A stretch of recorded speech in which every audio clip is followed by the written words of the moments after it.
ओम शांति। আজকের আবৃত্তবাণী 29/6/1970। সমর্পণের বিশাল রূপ। তো বাবা আমাদেরকে বোঝাচ্ছিলেন কি আমাদেরকে 4টে মূর্তি হতে হবে।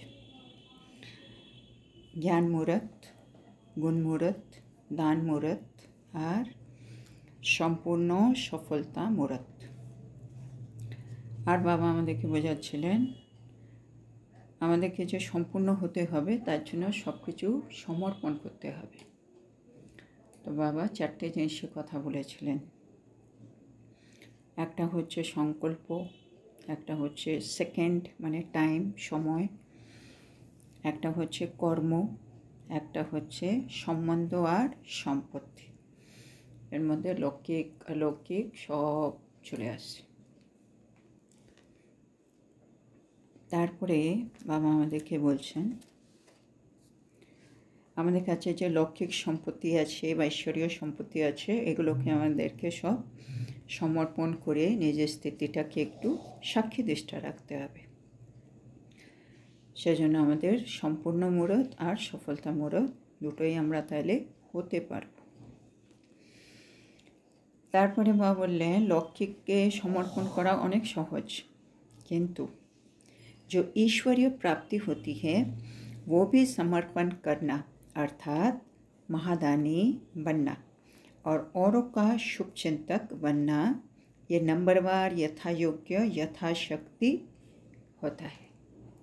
ईश्वरीय যে প্রাপ্তি সেগুলো বাবা বলছে আমাদেরকে সমর্পণ করতে হবে বাবাকে, অর্থাৎ মহাদানী হতে হবে। আর অন্যদেরকে সেগুলো দেওয়ার জন্য আমাদের মধ্যে আমরা শুভচিন্তক হতে হবে। আমার মধ্যে যখন শুভ ভাবনা থাকবে তখনই আমি বাবার থেকে যে প্রাপ্তি হচ্ছে সেগুলো অন্যকে দিতে পারব। তার মধ্যে বাবা বলছে আমরা নাম্বার 12 আছি, যথাযোগ্য যথাশক্তি।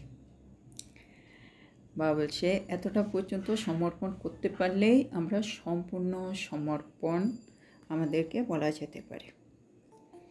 তারপরে বাবা চেক করতে বলছিলেন আমরা সম্পূর্ণ মূরত আর সমর্পণ মূরত দুটোই হয়েছে কিনা। তারপরে বাবা বলছে আপনাপন বিলকুল সমা যায়, মানে আমাদের মধ্যে আপন ভাব যেন একেবারে দেখা না যায়, আপন ভাবটা একেবারে যেন মিশে যায়, সমাহিত হয়ে যায়। जब कोई चीज़ किसमें समा जाती है तो फिर समान हो जाती है। বাবা এক্সাম্পল দিয়ে বোঝাচ্ছেন যখন কোনো বস্তু অন্য কোনো জিনিসের মধ্যে সমাহিত হয়ে যায় তখন তা সমান হয়ে যায়।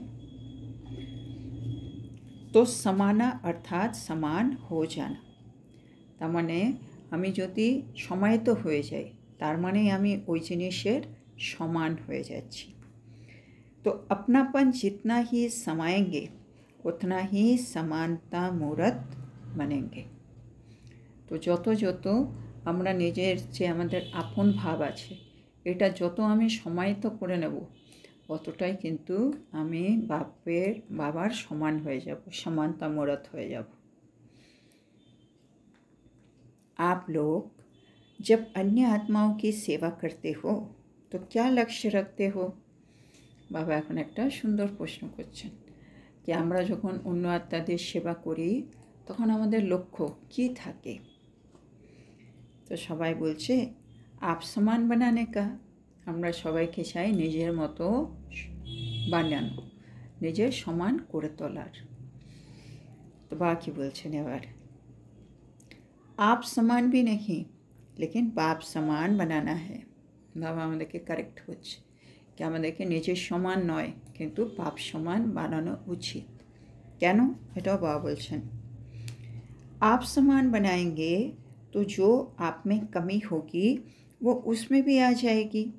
হ্যাঁ, যদি আমি বলি কি আমি নিজের সমান করে তুলব তাহলে আমার মধ্যে যেটুকুনি খামতি রয়ে গেছে এখনও সেগুলো তো তাদের মধ্যে চলে যাবে। সেই জন্য আমাদেরকে অন্য আত্মাকে বাবার সমান করে তুলতে হবে। इसलिए अगर संपूर्ण बनना है तो आप समान भी नहीं लेकिन बाप समान बनाना है। তো সেজন্য বাবা বলছে তোমাদের যদি সম্পূর্ণ হয়ে উঠতে হয় তাহলে নিজের সমান নয় বরং বাপ সমান করে তোলো। जैसे बाप अपने से भी ऊंच बनाते हैं ना, तो बाप समान बनाएंगे तो फॉलो फादर हो जाएगा। তো বাবা বলছে যেমন আমাদের বাবা সবসময় কী বলে বাচ্চাদেরকে নিজে থেকেও উঁচু করে তোলা, সেরকম একটা ওনার লক্ষ্য থাকে। সেজন্য আমাদেরকেও বাপ সমান করে তুলতে হবে, তাহলে ফলো ফাদার হয়ে যাবে। বাবা যেমন বাচ্চাদেরকে উঁচুতে তোলার চেষ্টা করেছেন, আমরাও আমাদের যে ভাই বোন আছে আশেপাশে তাদেরকে বাবার সমান করে তোলার চেষ্টা করব। তার মানে একদিকে আমি ফলো फादर করছি। जैसे बाप ने अपने से ऊंचा बनाया वैसे अपने से भी ऊंचा बाप समान बनाएंगे तो गोया फॉलो फादर किया। যেমন বাবা বাচ্চাদেরকে নিজের থেকেও উঁচু গড়ে তুলেছিলেন, ঠিক সেইভাবে নিজের থেকে উঁচু বাপ সমান গড়ে তোলা, তবেই তোমরা फॉलो फादर করবে। तो अब आप समान भी नहीं लेकिन बाप समान बनाना है। তাহলে এখন আমাদের এটা পাকা করতে হবে কি এখন থেকে আমরা নিজের সমান কাউকে বানাবো না, আমরা বাপ সমান বানাবো। তারপরে বাবা বলছেন अगर आपने लक्ष्य ही आप समान बनाने का रखा तो उनों में तो बहुत कमी रह जाएगी क्योंकि लक्ष्य आपने इतना रखा है।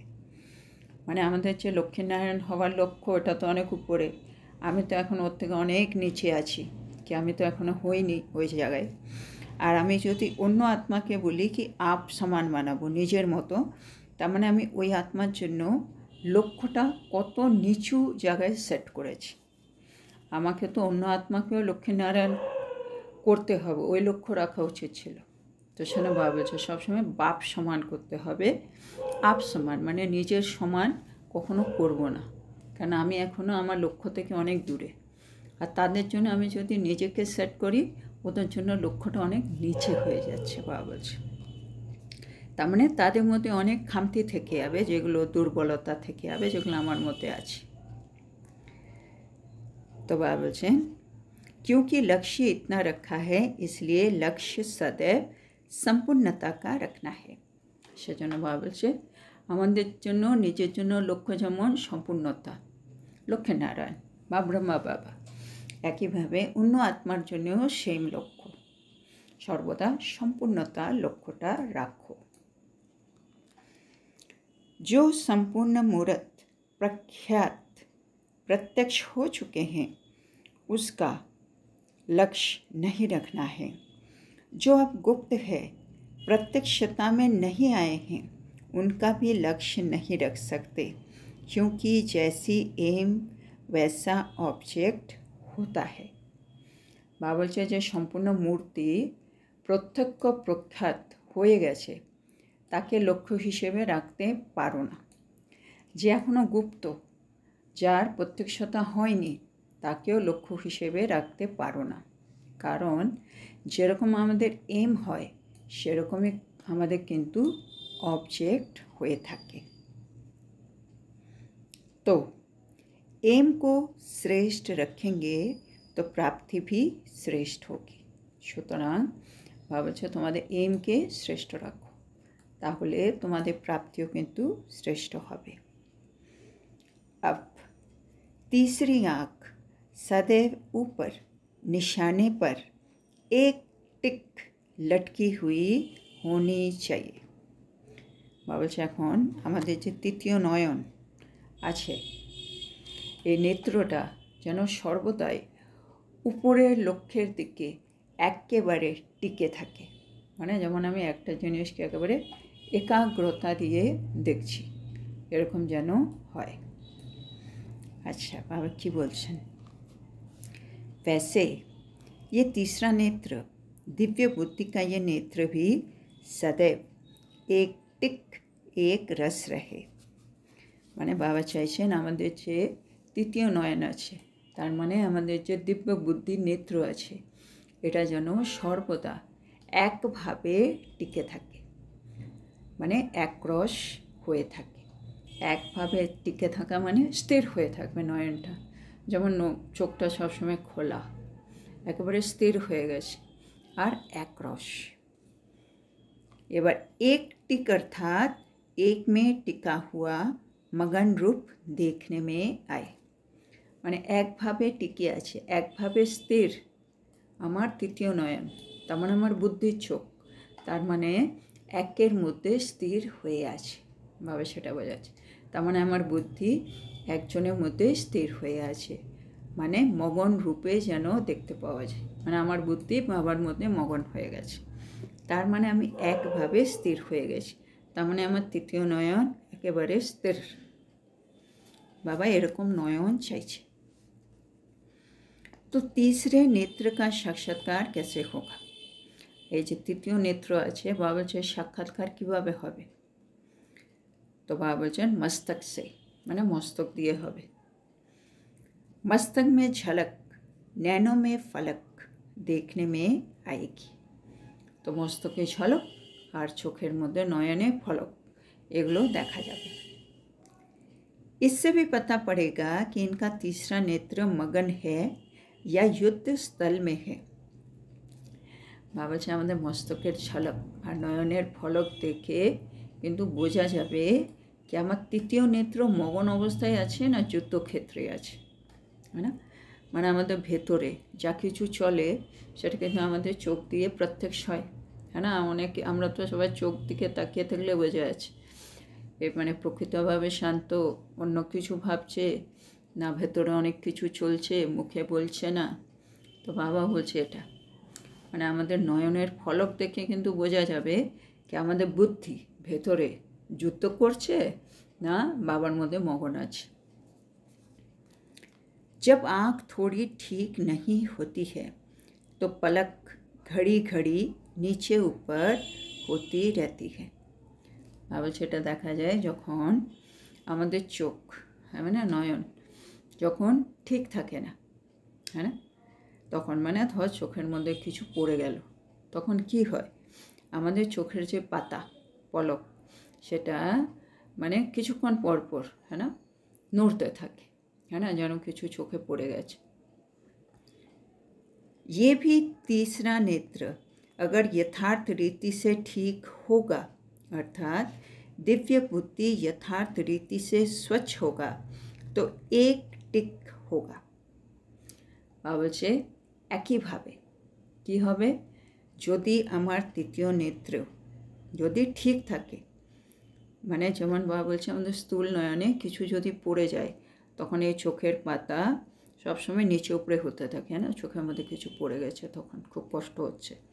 একইভাবে আমার বুদ্ধির মধ্যে যদি কোনো কিচড়া থাকে, বাবা ছাড়া অন্য কোনো দেহধারী অন্য কোনো কথাবার্তা বিষয় ঘুরছে, তাহলে আমার তৃতীয় নয়ন মানে দিব্য বুদ্ধিও যথারীতি একাগ্র, মানে একটা জিনিসের মধ্যে স্থির থাকবে না, একভাবে স্থির থাকবে না, একরস থাকবে না। মানে তাহলেই এই চোখ দেখেই বোঝা যাবে তুমি বাবার মধ্যে মগন আছো না ভেতরে যুদ্ধ চলছে, মানে অনেকগুলো মানে কিছু নিয়ে বুদ্ধি ভাবছে। তো বাবা বলছে आँखों में कोई किचड़ा आदि पड़ जाता है तो क्या होता है, হ্যাঁ চোখে যখন কখনো কোনো নোংরা পড়ে যায় তখন কি হয়, বাবা আবার জিজ্ঞেস করছে। पलके हिलने लगती है, है ना, চোখের পাতা নড়াচড়া করে। किचड़े की निशानी है हिलना। তো বাবা বলছে নোংরা থাকলেই মানে নোংরা যে পড়েছে তারই লক্ষণ হচ্ছে নড়াচড়া হবে, তার মানে আমার চোখের পাতা যদি নড়াচড়া করছে তাহলে বুঝবে চোখের মধ্যে নোংরা পড়েছে। আমার বুদ্ধিও যদি একটু এদিক ওদিক হচ্ছে, একাগ্র হচ্ছে না, একরসে টিকছে না, তা আমাদের ওখানেও কোনো কিছু পড়েছে ভেতরে, বুদ্ধির মধ্যে অনেক কিছু ঘুরপাক খাচ্ছে, যেটাকে বাবা বলছে যুদ্ধ হচ্ছে। यथार्थ तंदुरुस्ती की निशानी है स्थिर हो जाना, মানে যথার্থ তন্দুরুস্তি মানে সুস্বাস্থ্যের লক্ষণ হলো স্থির অবস্থা। जैसे ये तीसरा नेत्र सदैव एक टिक हो। তো বাবা চাইছেন আমাদের তৃতীয় নেত্র সবসময় যেন একভাবে স্থির হয়ে থাকে। ये साक्षात्कार आपके मस्तक से होगा, আর এই সাক্ষাৎকারটা আমাদের মস্তকের মাধ্যমে হবে। नैनो से होगा तो चेक करो हमारा तीसरा नेत्र जल्दी जल्दी बंद होता है और खुलता है या सदैव खुला ही रहता है। বলছো নয়ন দ্বারা হলে তুমি সব চেক করে নাও এখন থেকে কি আমাদের তৃতীয় নেত্র যেটা আছে সেটা তাড়াতাড়ি বন্ধ হয়ে আবার খুলে যাচ্ছে না সব সময় খোলা থাকে। হ্যাঁ না, খুলে যাচ্ছে বন্ধ হচ্ছে মানে বা বললো কোনো একটা নোংরা পড়েছে মানে আমরা অন্য কিছু নিয়ে ভাবছি। আর যদি সব সময় খোলা থাকে মানে একদিকে টিকে আছে তার মানে সেটা মানে মানে এক বাবার মধ্যে মগন আছে মানে মানে তন্দুরুস্ত মা বলতে চাইছে। तो कोई भी याद में मस्त हो जाता है तो आंखें एक टिक हो जाती है। বলছে যখনই কোনো কেউ কোনো স্মৃতিতে মগন হয়ে থাকে তখন দেখবে তার চোখের দৃষ্টি একভাবে কিন্তু স্থির হয়ে যায়। यहाँ भी संपूर्ण स्थिति में वही टिक सकेगा जो एक की ही याद में मगन होगा। সুতরাং মা বলছে এখানে সম্পূর্ণ স্থিতিতে কে টিকে থাকবে, যে শুধুমাত্র একের স্মৃতিতে মগন থাকবে। नहीं तो नैनो के माफिक बंद होते खुलते रहेंगे, एक टिक नहीं हो सकेंगे। না হলে কি হবে বাবা বলছে নয়নের মতো চোখের মতো বন্ধ হবে আর খুলতে থাকবে, সে একভাবে টিকে থাকতে পারবে না। अगर कोई किचड़ा हो तो जल्दी निकालो। বাবা বলছে যদি কোনো নোংরা বা আবর্জনা রয়ে যায় তাহলে সেটা তাঁতি বের করে ফেলো। হ্যাঁ না, আমার মন বুদ্ধি যদি কিছু নিয়ে ভাবনা চিন্তা করছে আর সেটা যদি কাজের নয় সেটাকে তাঁতি ফেলে দাও, তাঁতি সরিয়ে দাও, তাহলে আবার মন একাগ্র হয়ে যাবে, স্থির হয়ে যাবে। যেমন চোখে কোনো নোংরা পড়ে গেল, চোখের পাতা উপর নিচে হচ্ছে, তো সাথে সাথে নোংরাটা ফেলে দাও, আবার পাতা ঠিক হয়ে যাবে। এরকমভাবে সেটা বোঝাচ্ছেন। नहीं तो हंसी की बात सुनाए। বাবা বলছে না হলে একটা হাসির কথা শোনাবো। समझो, बाबा বোঝাচ্ছেন একটা হাসির কথা। समझो आपका कोई साक्षात्कार करता है और आपकी मूर्त नीचे ऊपर होती रहेगी तो क्या साक्षात्कार करेंगे। বাবা বলছে ধরো মনে করো কেউ তোমার সাক্ষাৎকার করছে আর তোমার মূর্তি কখনো উপরে কখনো নিচে হচ্ছে, তাহলে কি করে সাক্ষাৎকার হবে। বাবা বলছে जैसे, बाबा আবার एग्जाम्पल দিয়ে বোঝাচ্ছেন, जैसे फोटो निकालने के समय हिलना बंद कराते हैं ना, है ना, যখনই বাবা বলছে ছবি তোলে তখন কি হয়, নড়াচড়া একটু বন্ধ করতে বলা হয়, হ্যাঁ না, সবাই একদিকে দেখো, চোখের পলক ফেলবে না, ক্যামেরার দিকে তাকাও, হ্যাঁ না, নড়াচড়া বন্ধ করো। তো বাবা বলছে अगर हिला तो फोटो খারাপ, আর ও যদি মানে ফটোর সময় যদি নড়তে থাকে বলছে তাহলে ফটো দেখবে খারাপ হয়ে যায়। वैसे ही একইভাবে आपकी अवस्था हिलती रहेगी तो क्या साक्षात्कार होगा। বাবা বলছে একইভাবে যদি আমরাও আমাদের অবস্থাও যদি নড়তে থাকে, হ্যাঁ না, কখনো এটা ভাবছি কখনো এটা ভাবছি, তাহলে আমরাও কীভাবে আমাদের ভক্তকে সাক্ষাৎকার করাবো।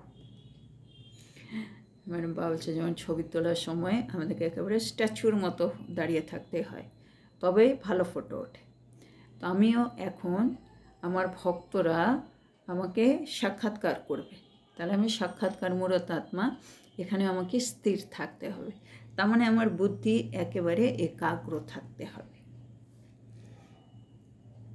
बाबा की बोलছে जैसे फ़ोटो निकालते समय अपने को कितना स्थिर करते हो, है ना, বলছে যেমন ফটো ছবি তোলার সময় তুমি নিজেকে কত স্থির করো, তাহলে এখন আমাদের কী করতে হবে ওটা বাবা বোঝাচ্ছে। ठीक वैसे ही सदैव समझो कि हमारे भक्त हर समय हमारा साक्षात्कार कर रहे हैं। বাবা এটা আমাদের বুদ্ধিকে একাগ্র করার জন্য টিপস দিচ্ছেন। যেমন ফটো তোলার সময় তোমরা নিজেকে স্থির করো, সেভাবেই সর্বদা জানবে কি আমরা বুঝবো কি আমার ভক্তরা প্রত্যেক সময় কিন্তু আমার সাক্ষাৎকার করছে। তার মানে সব সময় আমাকে নিজের বুদ্ধিকে একাগ্র রাখতে হবে, নাহলে ওরা ঠিকমতো সাক্ষাৎকার করতে পারবে না আমার। যেমন সব সময় যেমন ধরে নিতে হবে আমাকে সব সময় আমার কেউ ছবি তুলছে, সামনে কেউ আছে যে ক্যামেরা দিয়ে আমার ছবি তুলছে, আমি সব সময় বাবার জ্ঞাতে বসে আছি, স্মরণে বসে আছি মগন অবস্থায়। একইভাবে জ্ঞানের চোখে দেখলে আমার ভক্তরা আমার সাক্ষাৎকার করছে, তার মানে সামনে কেউ আছে যে আমাকে 24 ঘন্টা দেখছে, যেন আমার একাগ্রতা যেন বাবার সাথেই থাকে, মগন অবস্থা থাকে। বাবা এটা আমাদেরকে একটু পাক্কা করতে বলছে। तो साक्षात्कार मुहूर्त अर्थात स्थिर मुहूर्त होंगे, তাহলে আমরা সাক্ষাৎকার মুহূর্ত হয়ে যাব, অর্থাৎ স্থির মুহূর্ত হয়ে যাব, মানে আমাদের বুদ্ধি স্থির হয়ে যাবে। नहीं तो भक्तों को साक्षात्कार स्पष्ट नहीं होगा, না হলে বাবা বলছে ভক্তদের মানে আমাদের স্পষ্ট সাক্ষাৎকার কিন্তু করতে পারবে না। स्पष्ट साक्षात्कार कराने के लिए स्थिर बुद्धि एक टिक स्थिति आवश्यक है, समझा। বাবা বলছে যদি আমি চাই আমার ভক্তরা আমার স্পষ্ট সাক্ষাৎকার করুক, তাহলে কী লাগবে? স্থির বুদ্ধি আর একভাবে টিকে থাকা স্থিতি। আমার স্থিতি যেন একভাবে টিকে থাকে আর আমার বুদ্ধি যেন স্থির থাকে। বাবা বলছে বুঝেছ? अभी से ही भक्त लोग एक एक का साक्षात्कार करेंगे। বাবা বলছে এখন থেকে কী হচ্ছে, সব ভক্তরা কিন্তু আমরা এক একজনে কিন্তু সাক্ষাৎকার করতে শুরু করছে। वो बीज अर्थात संस्कार उन भक्तों की आत्मा में भरेगा, আর ওই বীজ মানে সংস্কার কিন্তু এই সকল ভক্তদের আত্মাদের মধ্যেও কিন্তু ভরে যাবে এই সাক্ষাৎকার করার संस्कार। फिर उस संस्कार से मर्ज होंगे, फिर द्वापर में वही संस्कार इमर्ज होंगे। তারপরে মাঝখানে ওরা তো পরমধামে থাকবে, ওই সংস্কারটা তখন মার্জ রূপে থাকবে। তারপরে যখন ওরা আবার দ্বাপর যুগে আসবে, সে সাক্ষাৎকার ভক্তি সে সংস্কারটা আবার इमर्ज হয়ে যাবে। जैसे आप समझाते हो ना कि धर्म स्थापक यहाँ से संदेश लेकर संस्कार भरकर जाएंगे, वही फिर इमर्ज होगा। বাবা বলছে যেমন তোমরা বোঝাও এই যে ধর্ম স্থাপক আছে তারা এখান থেকে সংবাদ মানে সন্দেশ সেটা নিয়ে যায়, নিজের সংস্কারটা ভরে নিয়ে যাবে। তারপরে যখন ওরা আসবে, যখন যার টাইম হবে, যখন ওরা আসবে পরবর্তীকালে তখন সেটা ইমার্জ হবে। वैसे आप सभी के अपने अपने भक्त और प्रजा संस्कार ले जाएगी। বলছে একইভাবে আমাদের সকলেরই নিজের নিজের ভক্ত হবে, নিজের নিজের প্রজা হবে, আর তারা সে সংস্কারটাও কিন্তু নিজের সাথে নিয়ে যাবে। फिर उसी प्रमाण ही इमर्ज होंगे, তারপরে সেই প্রমাণই মানে সেই সময় যখন আসবে তখন এটা অটোমেটিক ইমার্জ হয়ে যাবে। তারপরে বাবা বলছেন अगर भक्तों के सामने स्पष्ट मूर्त ही नहीं दिखाएंगे तो उनमें वो संस्कार कैसे भरेंगे। তো ভক্তদের বাবা বলছে আমাদেরকে স্পষ্ট মূর্তি দেখাতে হবে, তবেই তো তাদের মধ্যে সেই মূর্তির জন্য যে ভক্তি সে সংস্কারটা ভরবে। আমি যদি তাদেরকে স্পষ্ট সাক্ষাৎকারই না করাতে পারি তাহলে তাদের মধ্যে সে সংস্কারটা আসবে কী করে। ये भी कर्तव्य करना है, সেটা এটা আমাদের একটা কর্তব্য বাবা বলছে, আর সেটা তোমাদের করতে হবে। सिर्फ प्रजा नहीं बनानी है, साथ साथ भक्तों में भी वो संस्कार भरना है।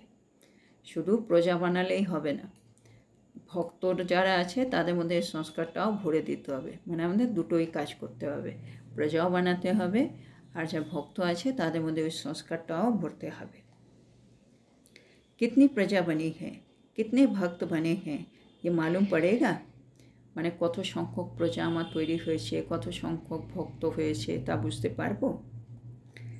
ভক্তों की माला प्रजा की माला दोनों प्रत्यक्ष होंगे, বাবা বলছে ভক্তেরও মালা আর প্রজার মালা উভয়ই কিন্তু প্রত্যক্ষ হবে। हर एक को अपनी दोनों मालाओं का साक्षात्कार होगा। বাবা বাবা এটা বলে দিচ্ছেন, মানে শেষ সময়ে আমাদের প্রত্যেকের জন্য দুখানা মালা বাবা আমাদেরকে সাক্ষাৎকার করিয়ে দেবেন, একটা প্রজার মালা, একটা ভক্তের মালা। अपना भी साक्षात्कार होगा कि मैं कहाँ माला में पिरोया हुआ हूँ। তারপরে এর সাথে আমার নিজেরও সাক্ষাৎকার হবে পজিশনের, कि আমি এই মালার মধ্যে কোন স্থানে গাঁথা আছি। ये भी एक गुप्त रहस्य है कि किनों के भक्त ज़्यादा होते हैं, किनों की प्रजा जास्ती बनती है। বাবা বলছে এটা একটা গুপ্ত রহস্য, হ্যাঁ না? কেউ হবে যার ভক্ত অনেক বেশি হবে, কেউ হবে যার প্রজা অনেক বেশি হবে। जैसे कोई की राजधानी बड़ी होती है, संपत्ति कम होती है, कोई की राजधानी कम होती है परंतु संपत्ति ज़्यादा होती है।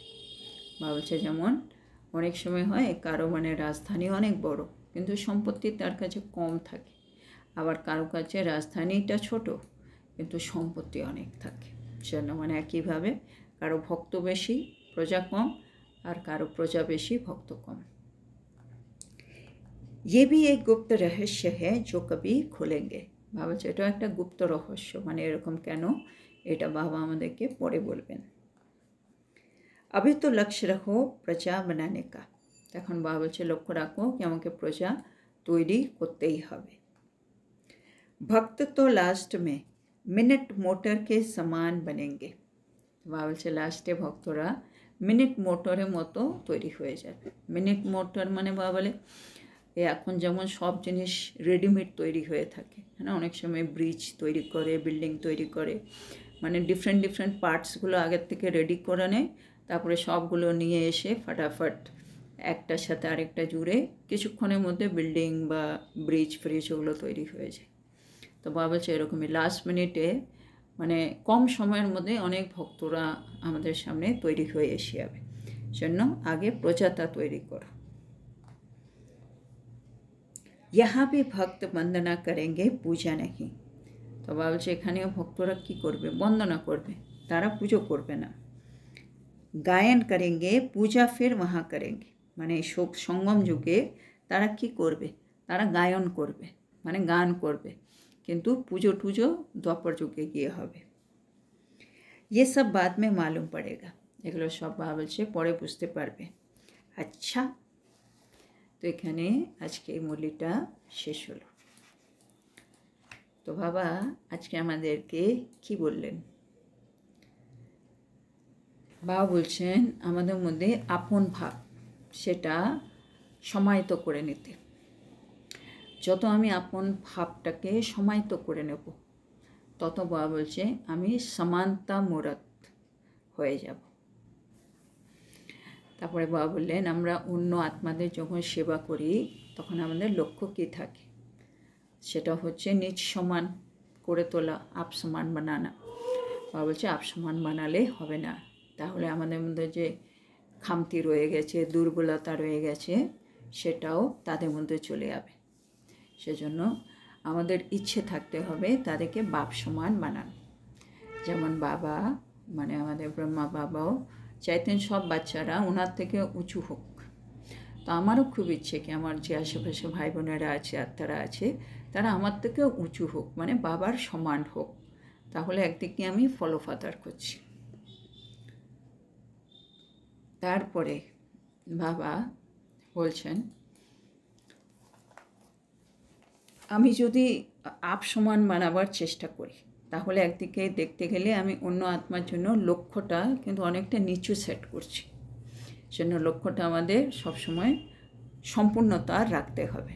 আর আমি তো এখনও সম্পূর্ণ হয়নি, আমি তো এখনও অনেক নিচে, সেই দিকে দেখতে গেলেও নিজের মতো বানানো উচিত নয়, মানে আপ সমান বানাবো না, সোজা বাপ সমান। এটা বাবা একেবারে পাকা করে ফেলতে বলল। তারপরে বাবা বলছে যেরকম এইম রাখে সেরকম অবজেক্ট হয়। সুতরাং আমাদের এইমটা সবসময় শ্রেষ্ঠ রাখতে হবে, তাহলে আমাদের অবজেক্ট মানে প্রাপ্তি সেটাও কিন্তু শ্রেষ্ঠ হবে। তারপরে বাবা একটু নয়ন নিয়ে বললেন যে যে কোনো কারো নয়ন দেখে আমরা কিন্তু বুঝতে পারি তার মনের অবস্থা বা ভেতরে কী চলছে। বা নয়নে বা বলছে চোখে যখন কিছু পড়ে যায় নোংরা টোংরা, চোখের পলক দেখো কেমন হয়, উপর নিচে হয়। একইভাবে আমাদের যে বুদ্ধির দিব্য নেত্র দিয়ে যে আমাদের বুদ্ধির অবস্থা বোঝা যায়, সেটাও কিন্তু বা বলছে বোঝা যাবে। যদি আমাদের নয়ন সবসময় একভাবে স্থির থাকে, তাহলে বোঝা যাবে আমার ভেতরে যে দিব্য বুদ্ধি আছে সেটা একেবারে স্থির আছে, একরস অবস্থায় আছে।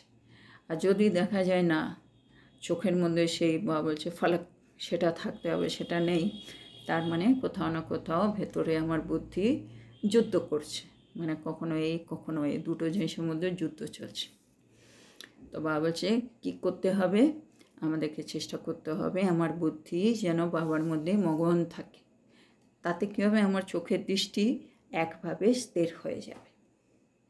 বাবা বলছে তার জন্য চেক করো, মানে আমার ভেতরে কোনো নোংরা আছে কিনা, আবর্জনা আছে কিনা। যদি কিছু থাকে ওগুলো তাড়াতাড়ি ফেলে দাও, দ্রুত গতিতে বের করে দাও, তাহলে আমার সাক্ষাৎকারটা ঠিক হবে। তো সেটা বোঝাতে গিয়ে বাবা আবার বললেন, যখন তোমরা ছবি তোলো কী করো, সবসময় নিজেকে স্থির রাখতে হয়, তবেই ছবিটা ভালো আসে। একইভাবে যখন আমি আমার ভক্তদের সাক্ষাৎকার করাবো, তখন আমার স্থিতিটাও কিন্তু স্থির থাকতে হবে। আমার স্থির বুদ্ধি আর আমার স্থিতি একভাবে যেন টিকে থাকে। এ দুটো জিনিস বললো লাগবে স্পষ্ট সাক্ষাৎকারের জন্য। তো সেই জন্য এবার নিজেকে চেক করতে হবে, আমার স্থিতিটাও কি একভাবে টিকে থাকে, মানে বাবার মধ্যে, আর বুদ্ধিটাও কি স্থির হয়েছে কি হয়নি। তো বাবা বলছে এটা একটু দেখো। আর বাবা বলছে যদি আমরা আমাদের ভক্তকে স্পষ্টভাবে মানে সাক্ষাৎকার না করাতে পারি, তাহলে ভক্তদের মধ্যে সে সংস্কারটা আসবে না। আর সংস্কার যদি না আসে, তারা মানে আমাদের ভক্ত হবে না। বাবা এটা বললেন আজকে কি আমাদের প্রত্যেকেরই কিন্তু দুটো মালা হবে, যেটা বাবা আমাদের শেষের দিকে নাকি আমরা সাক্ষাৎকার করব। একটা ভক্তের মালা, একটা প্রচার মালা, এটা সবাইয়েরই হবে। আর দুটোই আমরা নাকি বুঝতে পারব।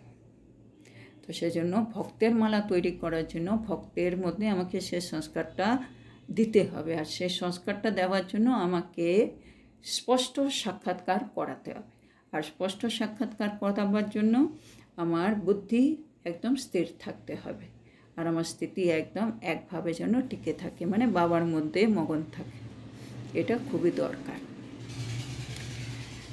আর বাবা বলছে অনেক সময় দেখা যায় কারো কারো রাজধানী বড়, সম্পত্তি কম, কারো আবার রাজধানী ছোট, সম্পত্তি অনেক বেশি হয়ে যায়। হ্যাঁ, সেজন্য বাবা বলছে আমাদেরও একটু লক্ষ্য রাখো যে তোমরা এখন প্রচারটা ভালো করে তৈরি করো। ভক্তরা বাবা বলছে লাস্ট মিনিটে মিনিট মোটরের মতো তৈরি হয়ে যাবে।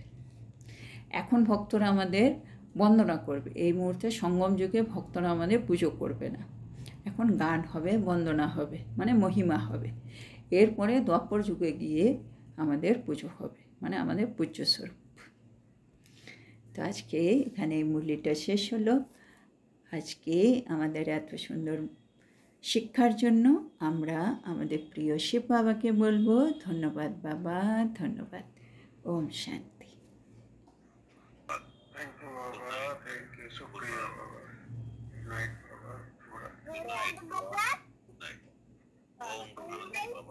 ओम शांति ओम शांति ধন্যবাদ বাবা, ধন্যবাদ। Good night.